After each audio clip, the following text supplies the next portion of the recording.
Perla Group uvádí Kyanid a štěstí, Ted Bear.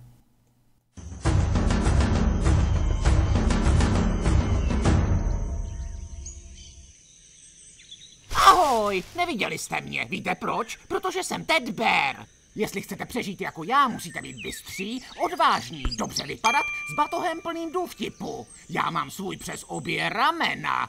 Tak pojďme. Představte si tohle. Jste na palubě mezinárodního letu a začne se to houpat. Možná si slepý albatros spletl motor vašeho letadla se samičkou a napral to přímo do něj, což promění váš let v planoucí pohromostrofu. Díky bohu jste měli složený stoleček a teď je z vás jediný přeživší. Uvězněný v bohem zapomenuté džungli je chladno, blátivo, mokro, horko, nepohodlno a to člověka pořádně otráví. Takže první věc, co musíte udělat, je získat smysl pro orientaci. Dobrou strategií je najít nejbližší řeku a následovat ji.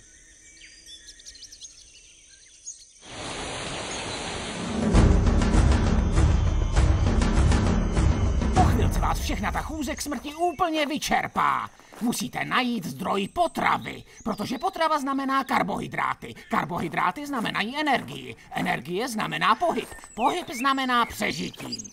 Naštěstí je v divočině spousta potravy, jen musíte vědět, kde hledat. Slanina! To musíme stát pod slaninovým stromem! Některé z nich nejsou úplně zralé, musíte ještě výš a najít ty křupavé. Tak tomu říkám pořádný plátek. Právě jste získali čtvrtinu pořádné snídaně. Čas vyrazit. Zkuste držet krok. Teď potřebujeme nějaké pití, kterým to spláchneme. Co pak to tu máme? Je velmi důležité sáhnout až dolů, abyste získali to nejčerstvější mléko. Vždycky, vzadu zkontrolujte datum spotřeby.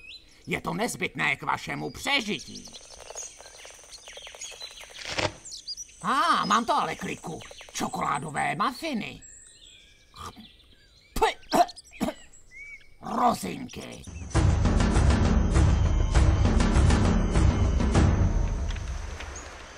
Stojíme si tu na opuštěném ostrově, pravděpodobně uprostřed oceánu. Bez mapy si nemůžeme být jistí. Ale co víme je to, že tělo potřebuje vodu. Ne tak rychle, kámo. Tohle je slaná voda. Musíme ji přefiltrovat na něco pitnějšího. Tahle ovocná ryba změní slanou vodu na lahodný pitný punč. Nejprve musíme najít ovocný laloch. Teď si určitě říkáte, Tede, vždyť ta ovocná ryba neexistuje. To máte pravdu. Ve skutečnosti je to totiž korýž. I tady pod vodou se najde spousta jídla.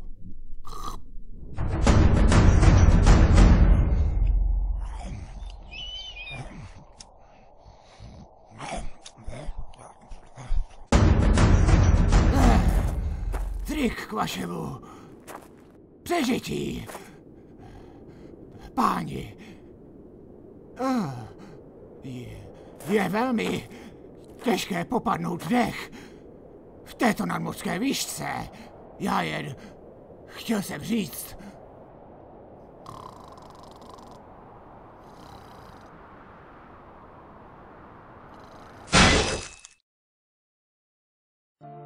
Věnováno památce Teda Beara.